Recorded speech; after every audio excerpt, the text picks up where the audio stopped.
Hey, we're live. We're all. I mean, if you're watching a video on YouTube, chances are that both that you are live and perhaps the person doing the video is live. In this case, both is true, unless you're watching the replay, in which case, hi, hello, replay people, of which I'm pretty sure there are more of actually, which I love.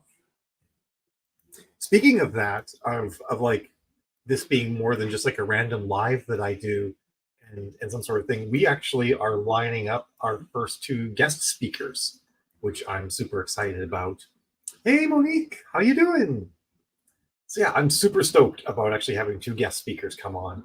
One is going to be talking about taxes. I believe we're going to be talking about your taxes plus sales taxes and whatnot, because that's the thing that matters a lot more, since more and more of us are doing, you know, things where we're actually selling products. I mean, whether you're doing a Kickstarter or selling in your store, you might actually need to do sales taxes. Hey, Sothros, what am I printing in the background? I'm printing a Pip-Boy.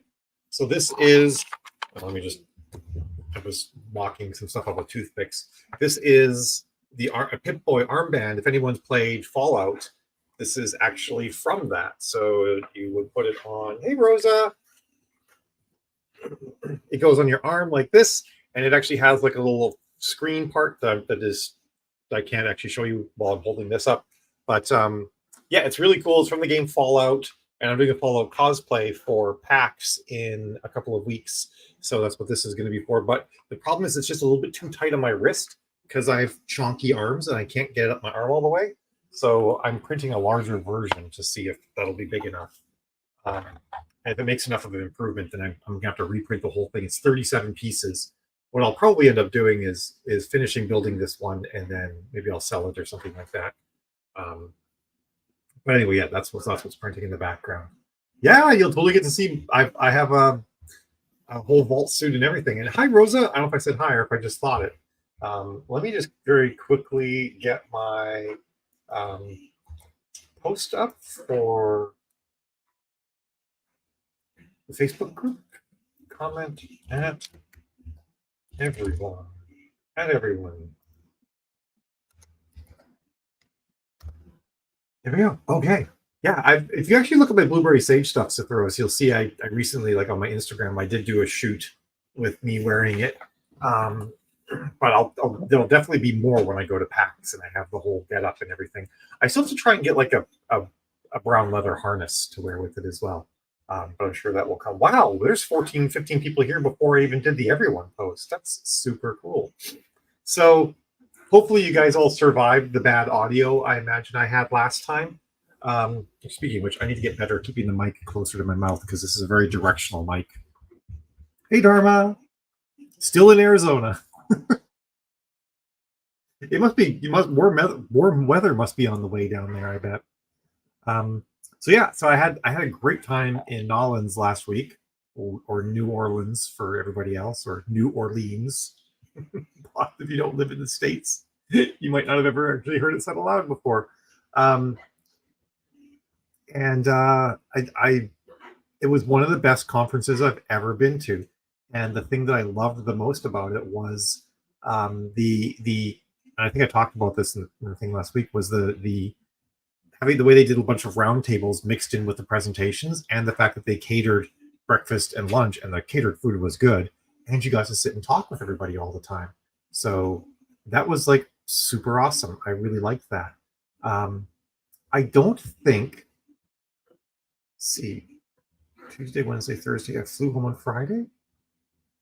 Yeah, I guess I did talk about Chell Honecker's presentation last week, which I'm still sort of like on a high about, just some of the things that she's thought of using like Zapier and ChatGPT and other automation tools for, just to like take out the busy work out of businesses.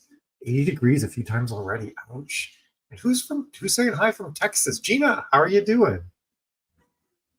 So yeah, I've been playing around with Notion, which I'm not sure if anyone's familiar with, but it's sort of like a way to create like, it's like somebody married a wiki, a database, and a website all into one tool, and made it super easy to use. And it also has an AI built in, so you can like put in a bunch of text and then say like a chapter of your book and say summarize this chapter, and it'll summarize the chapter. It does have a limit though, where it only does 2,000 words, give or take a bit. It actually works on tokens, not words, but a lot of my chapters are a lot longer than that. So they just rolled out a thing called Notion Q&A, which is an AI system they have that can basically search across everything you have inside Notion, across all pages, attached files, and everything. I'm still in the beta. Not everything works as it says it should. So I have a lot more investigation to do. But what I'm really looking to do is I want to make a system where I can basically use Notion to create an encyclopedia for myself and for my readers of my books. So people could say, like, in the book, Attack on Thebes, what was the name of the character who died planet-side or something like that, or list all of the starships in book XYZ. Like, I want something like that. So I'm starting to feel like Notion could be the thing that actually brings that. Every time I play with AI, I've always used it for that. Like, I'm not interested in having it create a lot of copy for me. With text AI, that is. Image AI is a whole different story. Whenever I work with text AI, I'm not interested in having it create much of a copy. I'm interested in using natural language processing to search my documents and build things for me. So that's what I'm super cool about. Well, that's awesome. A bunch of other Notion users are in here. Hey, honey. Let's see. So, hey, it's Shell. Speak of the devil. How are you doing? But yeah, so that's something Notion. And then Shell Honecker, who's actually here in the chat, or in the comments, I guess, the chat, showed a example of like using Zapier to read your email, check to see if a certain person is on a list, like your clients, and then use ChatGPT to summarize that that email if they were found to be on that list from the client, and then like put a thing into Trello or something else to notify you about that. So every day at one point in time, I have a calendar event that is catch up on all my email. And so what I have it do is every message I get from a client that's one of my like higher end clients, it'll actually put a note in that calendar, in the next day's calendar event, saying, here's the people you need to look at first. And it also puts a reminder in Slack, so I can see it in 2 different ways. And I'm super stoked about that. I actually am having one small issue with it, so I'm going to probably hit Shell up for some help with that. But yeah, it's something I'm really excited about.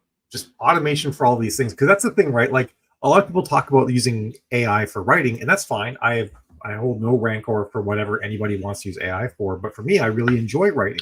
It's the tedious business stuff that I don't want to do, right? So I'm going to use AI to automate and speed up all of the tedious business stuff I have to do, and keep the fun writing stuff for myself, because that's the whole thing, right? Like, I write less than I want to because of all the other stuff that takes up my time.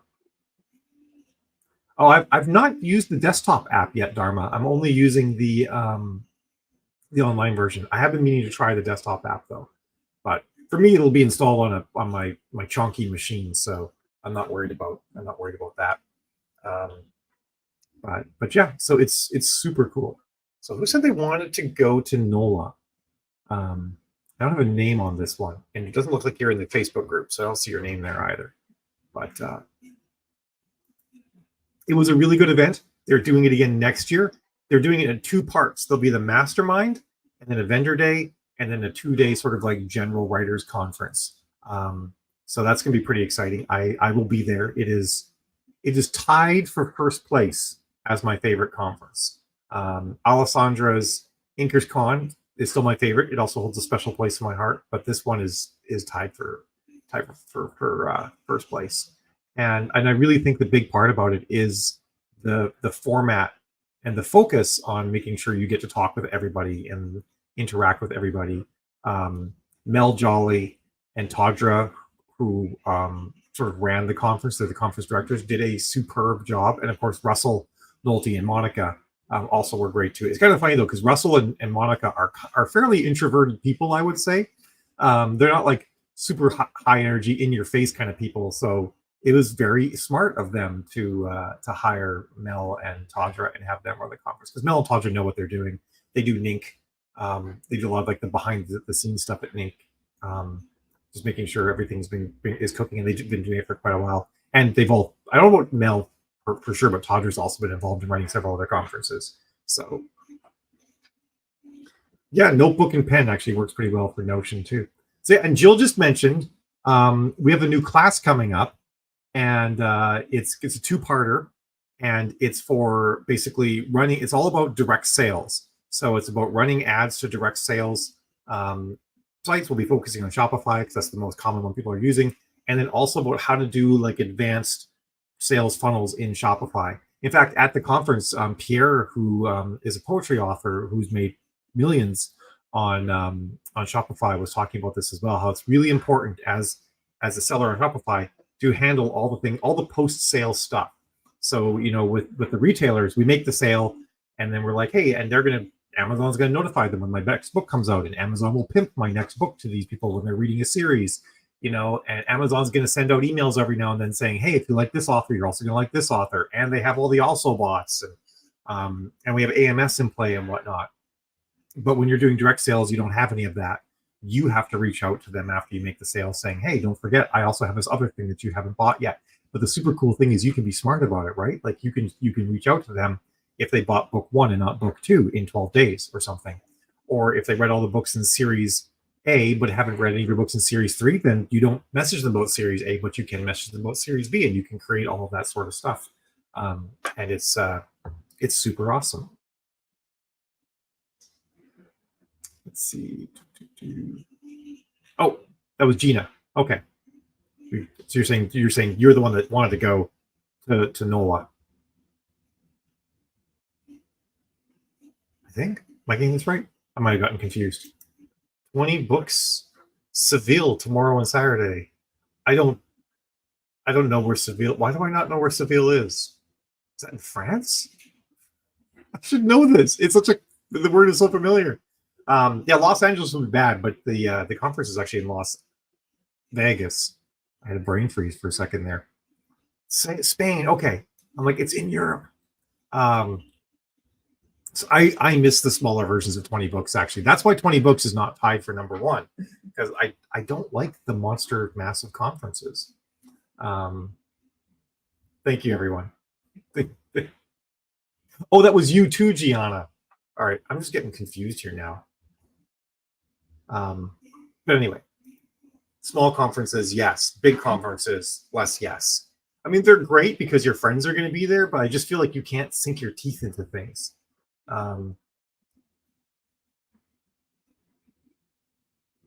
That's actually a really cool thing. I like that idea. That's a fabulous thing to use ChatGPT for. Just when you have trouble, like that's no different than reaching out to a friend or maybe get them to do it, but you don't have to reach out to the friend. I love that. And like I said, I think people can use AI for whatever they want to use. I'm not going to deny anyone the tools that are available to them to, make their business flourish. So, Vicky, you are not anonymous. I actually see your name. Hooray! So yeah, hi.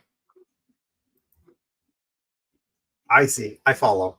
That makes sense. Yeah, was an expensive conference and venue, and but next year when they do the mastermind and the general conference separately, there'll be a cheaper option for just the general conference part. So I like that.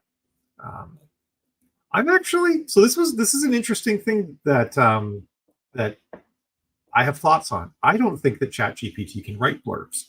And actually, I was having a conversation with Stephanie Pajonas and Elizabeth Ann West, almost said Warren, plus Danica from Publish Drive, plus I can't remember his name all of a sudden.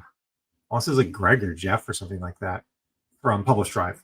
We were in NOLA, and I said ChatGPT, I said AI can't write blurbs, and they're like, well, yes, it can. Of course it can, And I didn't mean to be sort of like say it in such an obtuse way to start with, and I regret doing that, sort of making this declarative statement. But what I meant was that yes, and I did follow up immediately saying ChatGPT can create a description of a book that can be very blurb-like, but when it comes to actually writing like a good blurb, it can't, because it doesn't know what kind of blurb your book should have given the current popular tropes, given market trends, given what your cover looks like, given what your title looks like, because your blurb needs to do all those things. You need to like look at the top 100 books selling in a number of categories that you think you fit into. Remove the books that will sell if the blurb just says buy this, like, you know, if it's by Colleen Hoover, the blurb doesn't matter. You know, look at the ones where it's mid-lister authors pulling themselves up by their bootstraps, and look at how they're constructing their blurbs. And then also look at how like how they're conveying the major tropes in their books, and then look for common tropes across all of those books. What's moving up right now? What's selling? You know, if you're writing thrillers, is it former Marine vigilante justice, or is it, you know, scrappy police chick, you know, trying to solve the crime? Like what's working right now? Do you have both of those? Like, are you writing a Jack Reacher story that also has like some female cop in it as well? You know, you could highlight different elements from your book depending on what's currently selling well, and so do that trope research, and then think about like how you're going to make the blurb jive with your cover and your title, because they're going to see your cover first, then they're going to read the title, and they're going to read the blurb, and there needs to be a progression of information between those things. And if they're misaligned, people are going to get this bad taste in their mouth. There's like one of these things is not like the other. They might not be able to put their finger on it, but they're going to think that. So, Steve from Publish Drive, thank you, Danica. I'm like, it was a non-fancy name. Like it wasn't a very, I don't know how to say. Steve is a great name. I'm just saying it wasn't something like Bernard or Benedict Cumberbatch or something like that, right? It was a name I should know, is what I was going with. I feel like Josh and Jeff are very Steve-like in that regard. So I was like at least playing the right sport, not in the right ballpark at all, but playing the right sport at least. Don't tell him I screwed that up, by the way, Danica. Appreciate that. So yeah, I feel like blurbs need all of that. They need the research behind the blurb is just as important as the blurb itself, because you could write a perfectly accurate description of your book that doesn't hit on any current market trends or align well with your cover and all that, and then therefore doesn't sell. So I know some people are like, well, thanks, Mel. Now I feel terrible. And I don't know what to do. But I think you can do the research, and then you can say to ChatGPT, you know, these are the tropes that are currently popular in my genre. My book cover depicts these things. This is my book's title, and this is sort of what the book is about. And knowing that information about the all those things about the blurb, then you can tell ChatGPT that. You can tell it all the market information, and then it can give you a better blurb. Interestingly, as I said all of that, both Steve from Publish Drive and Elizabeth were both like, well, gee, there's APIs that we can hit from people, or just like manual stuff they could do from people that are actually tracking trends and stuff like that, and actually have lists of common tropes in different genres. They're like, we could just tap into all of that stuff and then use that to help ChatGPT or AI in general write a better blurb. I'm like, damn it, I've given them the information to make it so the AIs can take over another thing. But I don't feel bad about it, because ultimately, if they can do all of that, then I would say they can write good blurbs.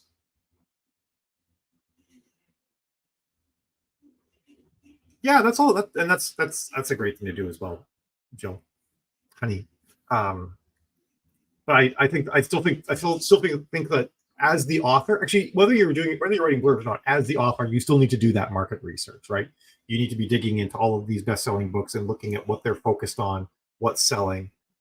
It might inform maybe not the book you're writing right now, but might inform the next book. You know, like it's information that you should be that you definitely should be gathering, and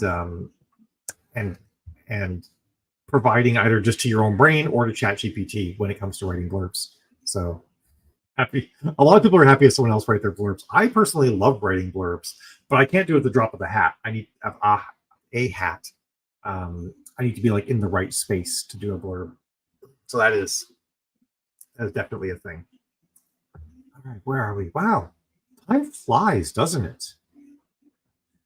Oh, I have to open my door. I just realized I'm like suffocating in here because it's only 72 degrees. It feels way hotter than 72 degrees. All right.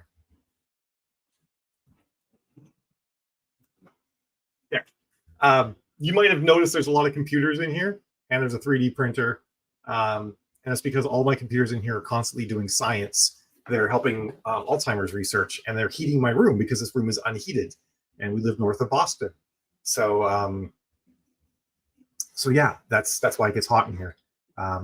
Sometimes I have to like constantly be like, depending on how much sunlight is coming through, because it's a sunroom that has 3 walls of windows, depending on where sunlight's coming through, I have to adjust the door open amount so that I don't die.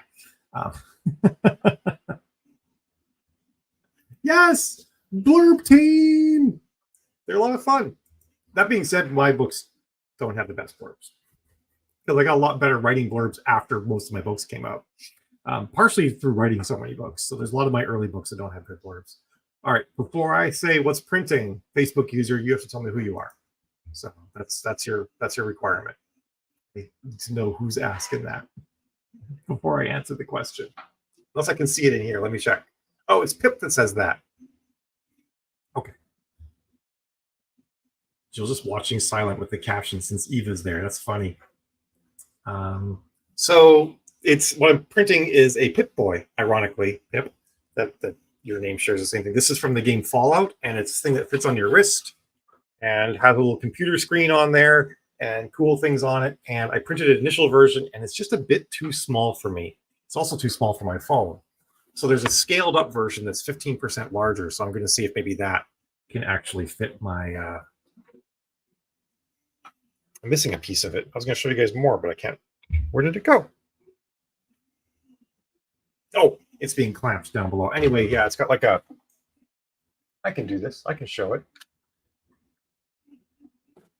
So it has like a little screen part that kind of will sit on the wrist, and then there'll actually be a phone inside of that, and then you can actually be running apps. I'm actually planning on just making so I just have my phone in there, if my phone will fit. If not, I'll just grab like an old Samsung S4 or something like that and throw that in there. Because I'm so hot, I have to cool down the room. that was not me. That was Kelly said that over in YouTube. Yeah, Kelly. It runs in my family, and I'm kind of terrified of it. So, I could use them to research a bunch of different things, and I picked Alzheimer's because it's hit a lot of the people in my family. I'd like to have it cured at some point very soon. Thank you very much. Not you, obviously. Alzheimer's. Thank you very much, Alzheimer's. I'd like to see you go away. So yeah, they spend all day folding proteins for Alzheimer's research, and they generate a lot of heat, and they use a lot of electricity. But I figured, you know what? I'm going to be using energy in some form to heat this room. Why not have that energy also make science? Well, let's add it. So Ashley Lefray says, random question, do you prefer coaching and consulting or writing nowadays? Oh, that's such a hard question, Ashley. I did burn out, and I burned out hard. I got to the point where I just could not write words. Some of that was also losing the ability to manage my ADHD very well. And so at that point, I did not prefer writing. I was kind of almost done with it. But over the last 3 years, I've really found myself enjoying writing a lot more again and jonesing for it, quite honestly. So I like doing it a lot. I want to do more of it, but I also love helping people and coaching and consulting and sharing information and giving my insights on things, and just any way I can help other people out. I love doing it. Unfortunately, these are like these two parts of my brain, the creative side and the analytics side, they don't work together very well. So it's hard to do them both. But I am, we've been hiring on more people onto our team. We now have, including Jill and I, there's 7 of us. So we've hired, that means we've hired 4 and 5. Means we've hired 5. Anyway, that's helping out a lot. It's making so that I'm having more and more free time. I'm currently in the phase where I'm training people up. But as I get them more trained up and I can offload other tasks to folks, that's going to help me out a ton. And I'm really excited about that. And I can focus more and more on writing. And then also Jill and I have some new plans for the Writing Wives around lower cost, like course content that we're really excited about. And that's going to be something I think is going to help a lot of our focus. Because I like the idea that I really want to help people one-on-one when I can, with tackling specific and hard problems, but not everybody needs that. They don't need that more expensive stuff. They just need like a leg up. So I want to have more options down at that range too. Thank you. I love this outfit too. Not only is this an amazing cat suit, right? Like, it's fleece lined, which is probably one of the reasons why I'm a little bit warm right now. But yeah, fleece lined cat suit. Black Milk makes them, and so does Bad Inca, which is like bad ink. They both make fleece lined cat suits, and they're awesome for wintertime. And also, I have sciatica, so things that are tight on my lower back, like a waistband, actually hurt me quite a bit.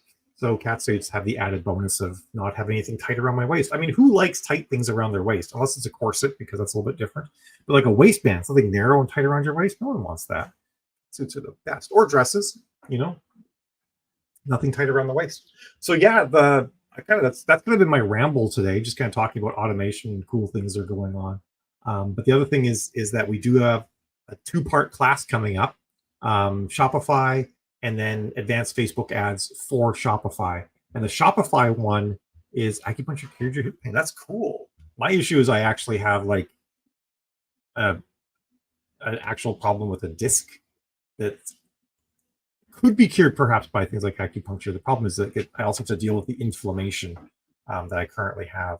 And I have a problem with a lot of tight muscles. I wonder if acupuncture would help with the tight muscles. But I do see my chiropractor once or twice a week, and she is the reason why I can walk.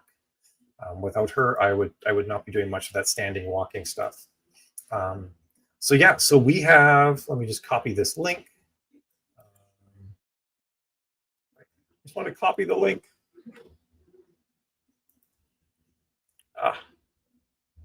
She'll send it to me in Messenger, and Messenger can sometimes be just a huge pain in the butt when it comes to copying links. I cannot copy the link. So I can't do it. I know Jill put it in chat right at the beginning. Let me grab it. That's the link there, but that's not great. You guys can't click on that. How am I going to do this?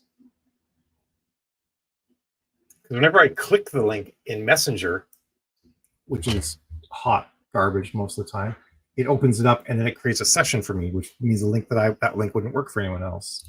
Maybe I can do it if I use the website, the Messenger website. All right. Well, anyway, that's coming up. I'm really excited about this because, like I said before, there's so many things when you're doing direct sales that you need to handle insofar as the post-sale stuff, abandoned cart, abandoned browse, all that. And that's going to be, that's really important for you to understand if you're doing direct sales. And so you can sell more things to people. So you can increase that lifetime customer value situation. So that's really important. And it's like what kind of software you can use, what options are, what's free, what do you have to pay for, is also pretty important, I think, because I'm all about how can we build this stuff and not end up having to sign up for 47 other subscriptions in the process, right? So that's something I'm all about. Another really cool thing about Shopify too, of course, and this is true for many of these stores, but if you do a lot of in-person signings, you can actually sell basically using the exact same listings that you already have on your website, or you can add products on your website, and then when you sell things in person, you're just selling the products on your website. We tie to inventory. There's a lot of really cool advanced things that can happen. So I'm super stoked about that. And then the other one, so the first one is all about that Shopify post-sale. What do you do once you get them to your Shopify website to increase conversion and to bring them back to buy more? And then the other thing is going to be, how do you run ads to Shopify? How do you specifically construct ads for Shopify? How do you tune them and enhance them and stuff like that? So a 2-parter. All right. Let me just put up this. This is the link to sign up for that. And if you sign up right now, I actually can't put it in here. I'll put it here. I can put the link into YouTube from here, but I can't put it into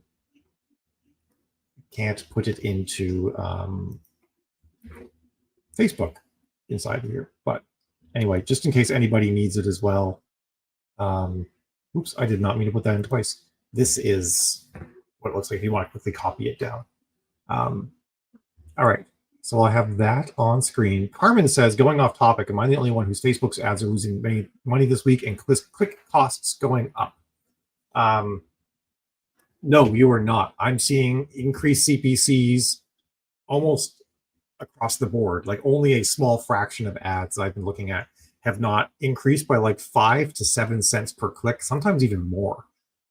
It's a trend across the board, and it really kicked into gear in the last 2 days of February, and it's sort of continuing. I don't know right now if this is just a seasonal thing. I don't think there's any like, for example, Super Bowl week ad costs went up a little bit because there's just more advertising happening. You know, there's stuff like that can happen. I don't think there's anything like that going on right now that would cause this increase that I can think of. So I'm guessing maybe it's just like seasonal, like, not even the beginning of Q3 on the year, but maybe like a bunch of companies have finished their fiscal budgets and now they're increasing their ad spend or something like that. I'm not entirely sure why we're seeing it.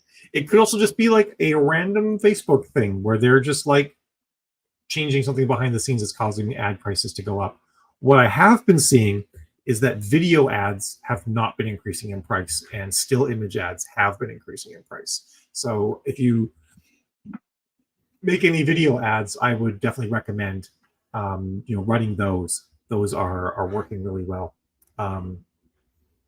They're still doing great. And also what I've been finding too that's been happening is that when you make ads, if you don't go and adjust your placements, two of the places a still image ad will show are on Reels, on Reels for Facebook and Instagram. And Facebook has been increasing the percentage of still image ads that they're showing on Reels. So perhaps what Facebook's doing is they're pushing Reels more. They don't have enough video ads to show on Reels, so they're showing more still image ads on when people are browsing Reels, and they don't convert as well. Therefore, they have to charge more money to make their money. That could be an explanation. So I really recommend getting some video ads going on. That's definitely the way to go. It feels too early to be election cycle related, but we did just have Super Tuesday, but the costs are still going up. So I can't say for sure. It's possible though. That's definitely could be a thing.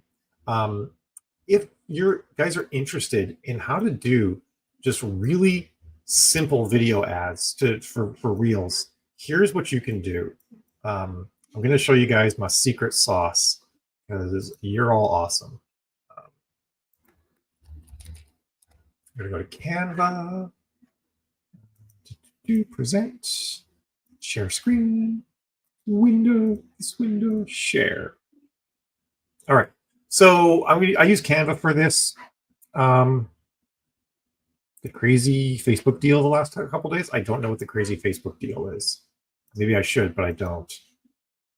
Or do you mean the outage that happened recently? Because this increase in price started over a week ago now, almost 2 weeks ago. So if it's something from the last few days, I don't think that would be a cost. I guess it could be things that have stacked up though. All right, so anyway, what you do is you go to Canva, and to start, you choose Create a Design, and you choose Instagram Reel. We'll do that. We'll get ourselves a nice little Instagram Reel here. This is a super abbreviated version of this. All right, and then what I'm going to do is I'm going to go to Uploads, and I'm going to grab we'll grab this guy. Boom, cool picture of a dude, right? Obviously something, whatever applies to you, your books. Then I'm going to duplicate this, and I'm also just going to make it so that I'm going to put this book. This is not related to this book. It's just one I had handy here. That's going to be my last reel. It's going to have that, and then I'll go to text, and I'll go back to my first reel. There's one in here called Life Cache, and if you go down through all of their sort of like existing text things, it's like way down at the bottom. Way down. It's just, for me, it was at the top because I used it recently. I swear it's in here. There it is. So it's pretty far down. And you'll put it on this thing. And so the first thing you got to do is you got to get rid of the yellow. You don't need the yellow text. And then the other thing is, for whatever reason, it puts it in with the text white on white. So we got to change that to black so we can actually read it. And then I'll also change my font to Proxima Nova. Because Proxima Nova is very close. It didn't actually change. Come on. There we go. Proxima Nova is very close to the font that TikTok uses. What I'm trying to do is make this look like a TikTok. And the thing I love about this text format is how it wraps. So it kind of wraps around the text, like TikTok does, where it has like sort of the bubbly stuff going on. Because I want this to look like TikTok. And so I'll actually make a video that's maybe about 9 to 12 seconds long, something in that neighborhood, maybe a little bit longer if I have enough to say. And then, the last one will have some sort of pithy statement. There we go. You can have some sort of pithy statement on the last one, and then that'll be it. That'll be the end of the video. And then you can also add audio. You don't have to. It's not necessary to add audio. But you can. These guys have a bunch of their own audio. You can also go to a site like stock.adobe.com. They've got some really cool audio there. And you can search by like genre and mood and all sorts of things. That's generally what I use. And then you can actually make some like, some nice little quick things. The picture in the back doesn't actually have to move. You could get a video for the thing in the background, but you could just actually use a still picture. And it works pretty well. And then, as you want to make more, you just duplicate this up, hit Control-D to duplicate it, and then you sort of just change the text on each one and maybe adjust the length a little bit. Like you'll play it and you'll read it, just making sure that each frame is long enough to be able to read the text. And then you export that by going Share and Download, and then you're good to go. It makes a nice little video out of it with HD quality is the default. And that sort of thing works really well for making quick videos, not too hard to put together, and that Facebook won't charge you an arm and a leg for. So a total cool thing that you can do. And then you're thinking to yourself, dear God, Mal, what text do I put on there? Like, how do I make this cool? The thing you want to do is you don't want it to be super salesy. You want it to like feel like the sort of thing people would just organically see if they were browsing TikTok or their reels or something like that. You don't want it to look like an ad. You don't want to be too addy about it.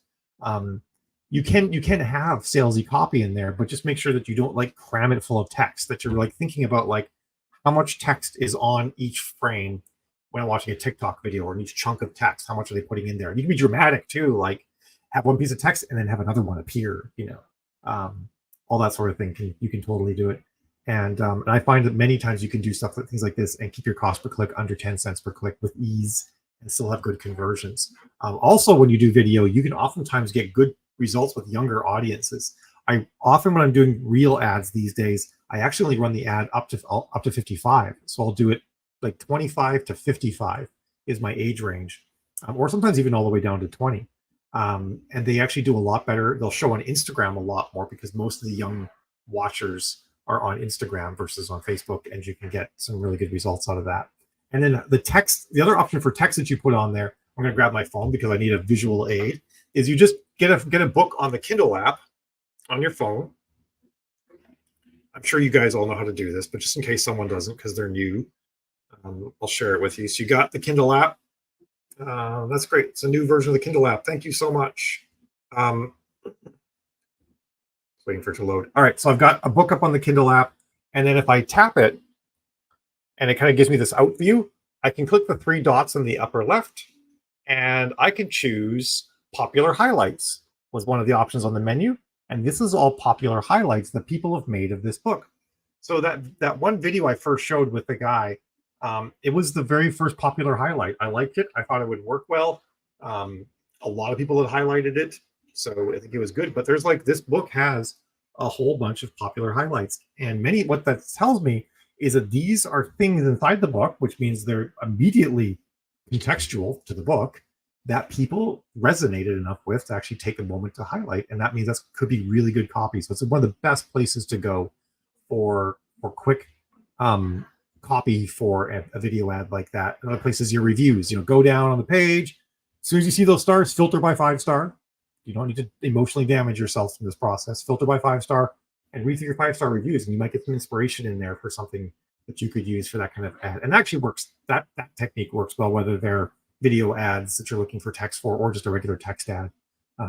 Totally work in both scenarios there. So yeah. So I feel like that's all the thoughts I have for the day. I'm thoughted out. So again, if you want to get $50 off the Shopify and the direct sales Facebook ad class that we're running this month, this is how you can get it. You can go to writingwives.com/AY4ZTF82. It should be further up in the chat. Both Jill and I have put it into the chat, so it'll be there as well. That's awesome, Dharma. Good job. See, I didn't think it was totally new. I just figured, maybe someone might find that information useful, but smart people are clearly already doing it. So you can get $50 off that class if you go to that link. And I'd love to have you there, because I really feel like direct sales ads are this is the year where they possibly become the most important thing for most authors. I really feel like this is going to be the year, not of wide. I mean, wide is just something you can do once you leave KU, but really, this is going to be the year of direct sales. We're all going to be either actively leaving KU or thinking very hard about it, or thinking of ways to double dip in some fashion where you can maybe move books in and out or something like that. So I think KU is still a great thing for new authors, but once you get a following, once you get readership, I think the smart play is going to just end up being getting off KU. Maybe it's using something like Ream, maybe it's doing direct sales, maybe it's all Kickstarters, who knows, but it's going to be something along those lines. So those are my thoughts for the day. I will see all of you fabulous people next Thursday, my goodness, next Thursday. And of course, anyone who wants to come to that class, it's the first one is actually next Friday. So you can get in on that. And of course, as with all of our classes, you'll get the replay. So if you can't attend the whole thing or you can't make it that date, and if you have questions that you want to have asked in the class, but you can't make it to the class, you can always send those questions in advance, and I'll make sure I cover them in the Q&A. All right. We'll see you guys around. Have a fabulous day and a great weekend. Bye.